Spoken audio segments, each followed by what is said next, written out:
I just thought it might be nice to talk about another interesting set of connections, which is that both of you are fathers. Both of you are married to Oberlin alums also, and both of you have raised sons. And I didn't know if we wanted to finish on just talking about, since this is a play about a man and his sons, if you wanted to just talk about what it's like to work on a production that's about fathers and sons.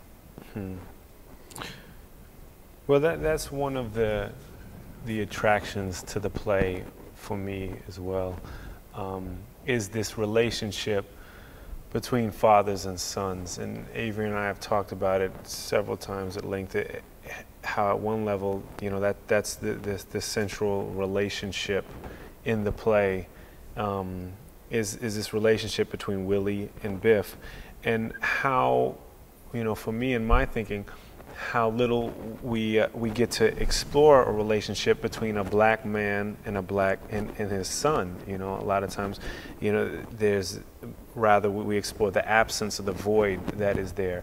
But to really get inside that relationship and to explore the dynamics of love, explore the dynamics of resentment, of you know, of just idealization, of admiration, is for me one of the things that you know, pulls me to the play. And it's no coincidence also that I am in the middle, in the rapids, or headed into the rapids of raising a young man in the world. It's very important to break the cycle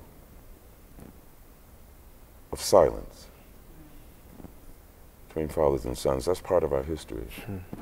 There are many reasons. You know, there are many reasons, and we don't have time to talk about all of that right now, but to engender this discussion about the relationship of fathers and sons in this country.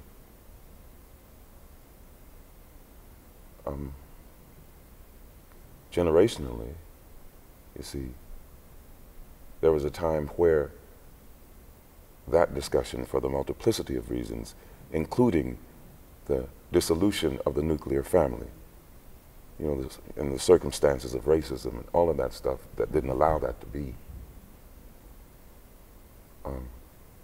and that we are dealing on so many levels now with the results of that history, and thereby there is often not the discussion on any level.